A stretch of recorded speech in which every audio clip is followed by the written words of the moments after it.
طاقتور ترین شخصیت top trend ملک ریاض صاحب جو میریٹ اور آنر ہیں، ان کو بار بار مجبور کیا جا رہا تھا کہ آپ chairman P T I Imran Khan صاحب کے خلاف وعدہ ماف گواہ بنے۔ ایکسٹینشن کا پروگرام تقریباً بڑھ گیا، ریاست لوگوں کو تحفظ دینے میں مکمل ناکام ہو چکی ہے۔ اگر اپنے اتحادی نے ان سے بغاوت کر دی تو ان کے لیے بہت بڑا مسئلہ کھڑا ہو جائے گا، پریشر کوکر پھٹ جائے گا اور اقتدار پر قبضہ کرنے والوں کو جلسا دے گا۔ عوام کے دلوں کا سپریم کمانڈر عمران خان کھڑا ہے اور قیادت کر رہا ہے، منزل تک پہنچا کر ہی دم لیں گے۔ بسم اللہ الرحمن الرحیم، السلام علیکم، میں ہوں گلفام چودھری، آپ دیکھ رہے ہیں میرا فیس بک پیج اور یوٹیوب چینل۔ پاکستان میں ہونے والے کچھ اہم ترین ڈیولپمنٹ پہ بات کرنی ہے، آپ کے سامنے رکھنی ہے۔ فرسٹ آف آل بات کر لیتے ہیں ایک طاقتور ترین شخصیت جن کا بزنس میں یا پاکستان کے اندر اوورال اگر ہم پراپرٹی کے حوالے سے بات کریں تو بہت بڑے پاکستان میں پراپرٹی ٹائکون ہیں اور ان کا اس وقت ٹاپ ٹرینڈ پہ نام چل رہا ہے۔ ملک ریاض صاحب جو میریٹ اور آنر ہیں، انہوں نے زندگی میں بہت سے کارنامے سر انجام دیے ہوں گے۔ یقینی طور پر ان کی پراپرٹی سے ہٹ کے جو انہوں نے مختلف اسکیمیں شروع کی یا ان کے جو مختلف جگہ پہ لنگر خانے بھی ہیں، بہت سے ان کے ایسے پروجیکٹ ہیں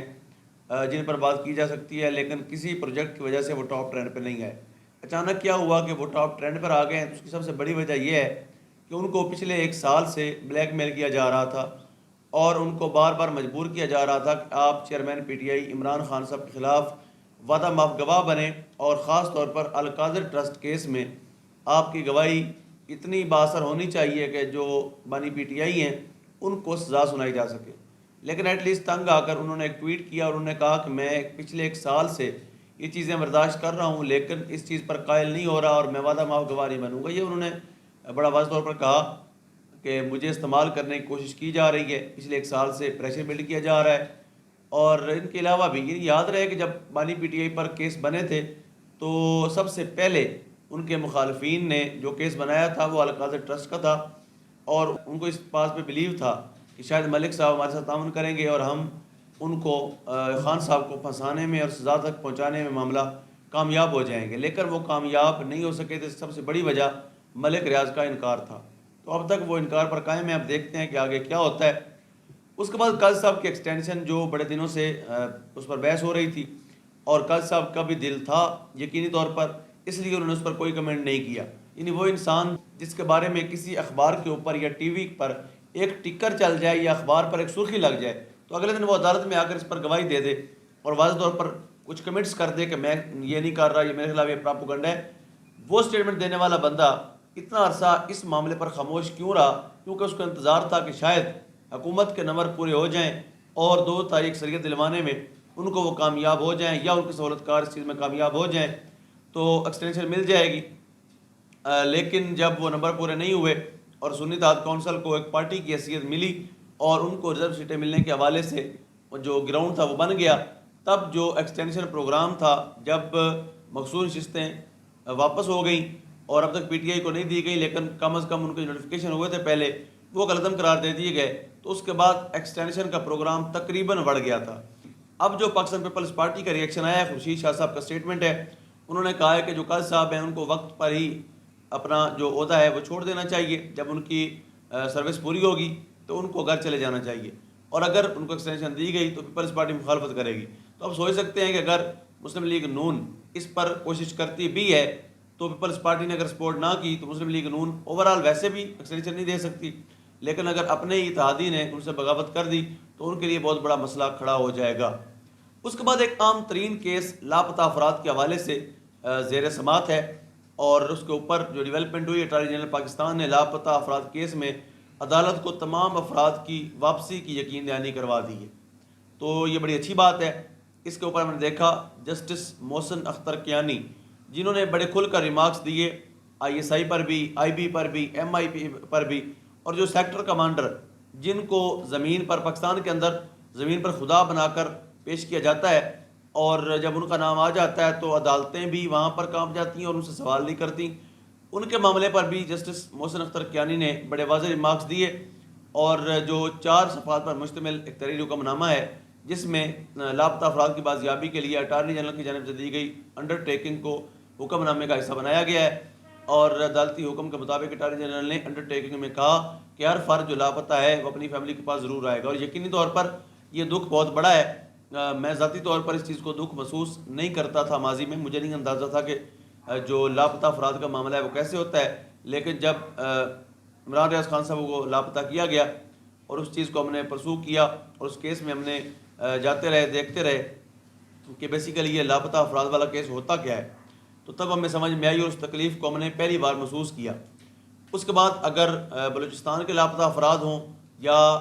KPK سے ہوں یا پنجاب سے ہوں یا سندھ سے ہوں، ان کے درد کو، ان کی تکلیف کو ہم بخوبی سمجھ سکتے ہیں، اور عدالتوں کو اس پر جو ہے وہ یقینی طور پر سٹینڈ لینا چاہیے، اور جس طرح انہوں نے لیا ہوا ہے اس چیز کو اپریشیٹ بھی کرنا چاہیے۔ تو جب ابھی جو مغوی شاعر ہیں احمد فرحات صاحب، ان کے حوالے سے بھی ISI اور MI کے سیکٹر کمانڈر کو طلب کر لیا گیا ہے، تو یہ بڑی اچھی ڈیولپمنٹ ہے جو عدالت کی طرف سے ہو رہی ہے، اور اگر ہم اپنی عدالتوں کو مزید سپورٹ کرتے ہیں اور ان کو ہم کسی بھی پریشر کے انڈر نہیں آنے دیتے، تو یاد رہے کہ ہماری عدالتیں بہت کام کر سکتی ہیں اور ججز کرنا چاہتے ہیں، لیکن یقینی طور پر جب ان کے اوپر اس طرح کا پریشر بلڈ ہوگا یا ان کو اپنے ذاتی مفاد کے فیصلے کروائے جائیں گے سیاستدانوں کے ہاتھوں یا اسٹیبلشمنٹ کے ہاتھوں، جتنے بھی طاقتور لوگ ہیں پاکستان کے اندر، بیوروکریسی ہو، تو جب یہ سلسلہ چلتا رہے گا تو انصاف تو دور کی بات، شاید اس پر وہ سوچ بھی نہیں سکیں گے۔ ہمیں یہ وقت ہے عدالتوں کے ساتھ کھڑا ہونا ہوگا، اور جو ججز بہادری کا مظاہرہ کر رہے ہیں ان کو سپورٹ کرنا چاہیے۔ اس کے بعد پشاور ہائی کورٹ نے بھی ریمارکس دے دیے ہیں کہ ریاست لوگوں کو تحفظ دینے میں مکمل ناکام ہو چکی ہے۔ اب اس پر اگر ہم بات کر لیں، پشاور ہائی کورٹ میں جسٹس انور صاحب ہیں، انہوں نے بات کیا حیات آباد کا ایریا ہے جہاں میں نے لاسٹ ٹائم ایک پروگرام بھی کیا تھا اور بڑا معروف ایریا ہے، وہاں سے 4 بھائی اغوا ہوئے اور ان کے جو وکیل نے بات کی، تو جب جسٹس انور صاحب نے ریمارکس دیے کہ اسٹیٹ اگر ایسا کام شروع کر دے تو پھر لوگ کہاں جائیں، کاروباری افراد کے اغوا میں ذمہ دار CCP اور SP بھی ہیں، اغوا کار صرف سہولت کار ہیں، یہ معاملہ ان کا گھریلو لگتا ہے، پر انہوں نے کہا مزید اس پر تحقیقات کریں۔ یہ معاملہ 10 جون تک ملتوی کیا گیا، لیکن ہر عدالت سے اب ایک ہی آواز اٹھ رہی ہے کہ لاپتہ افراد کے معاملات میں ہمیں سٹینڈ لینا ہوگا اور ان کی بازیابی کے لیے کوشش کرنی ہوگی۔ اس کے بعد سابق صدر عارف علوی صاحب نے ایک بہت بڑی اسٹیٹمنٹ دی ہے جو یقینی طور پر پاکستان کی موجودہ صورتحال میں بہت عام ڈیولپمنٹ کہہ سکتے ہیں۔ انہوں نے کہا کہ پریشر کوکر پھٹ جائے گا اور اقتدار پر قبضہ کرنے والوں کو جلسا دے گا، یہ کہنا ہے سابق صدر ڈاکٹر عارف علوی صاحب کا، اور مزید انہوں نے کہا کہ جن کا اقتدار غائبانہ، غاصبانہ اور ظالمانہ قبضہ ہے وہ ان کو جلسا کر رکھ دے گا۔ سابق صدر نے پراپرٹی ٹائکون ملک ریاض کے بیان پر رد عمل دیا، اور انہوں نے ایک بیان میں کہا کہ ان پر 1 سال سے زیادہ عرصہ ہو گیا ہے، سمجھوتے کے لیے دباؤ ڈالا جا رہا ہے لیکن وہ استعمال نہیں ہوں گے۔ موجودہ حکومت کو تنقید کا نشانہ بناتے ہوئے انہوں نے کہا، یہ ٹویٹر کے اوپر انہوں نے ٹویٹ کیا ہے کہ پریشر کوکر کسی بھی دن پھٹ جائے گا، مگر نقصان کس کو پہنچے گا؟ بھاگنے والے رائے فرار اختیار کریں گے جنہوں نے بیرون ملک راستے ہموار کیے ہوں، ہمارا لوٹا ہوا مال سب دولت باہر اکٹھا کیا ہو، ہم وفادار پاکستانی جنہوں نے اپنے ملک میں جینے اور مرنے کا فیصلہ کیا ہو، ہم بھی دیکھیں گے کہاں جائیں گے۔ اللہ ایسے لوگوں پر دنیا بھی تنگ کرتا ہے۔ انہوں نے مزید کہا کہ مافیا سمجھ لے ہم ڈنکے کی چوٹ پر اعلان کرتے ہیں کہ ہم بچائیں گے پاکستان، قوموں کی برادری اور عزت کے ساتھ کھڑا کریں گے اور ترقی کریں گے۔ مزید انہوں نے کہا کہ میں دعوے کے ساتھ کہتا ہوں کہ اس جھوٹی، شفاف، غیر قانونی اور جابر حکومت کے تحت جاری لوٹ مار کی راکھ پر بھی تعمیر کر دیں گے اپنے وطن کو۔ عارف علوی نے مزید کہا کہ اس مٹی کا ایک دلیر، انتہائی بہادر، قابل فخر فرزند، محنت کش، عوام کے دلوں کا سپریم کمانڈر عمران خان کھڑا ہے اور قیادت کر رہا ہے، منزل تک پہنچا کر ہی دم لیں گے۔ اس طرح کے ریمارکس دیے ہمارے سابق صدر ڈاکٹر عارف علوی صاحب نے۔ اب دیکھتے ہیں کہ پاکستان تحریک انصاف آنے والے دنوں میں کیا سرپرائز دیتی ہے اور کون سی سیاسی ڈیولپمنٹ ان کی طرف سے ہوتی ہیں۔ اللہ پاک وطن عزیز کا حامی و ناصر ہو۔ پاکستان زندہ باد۔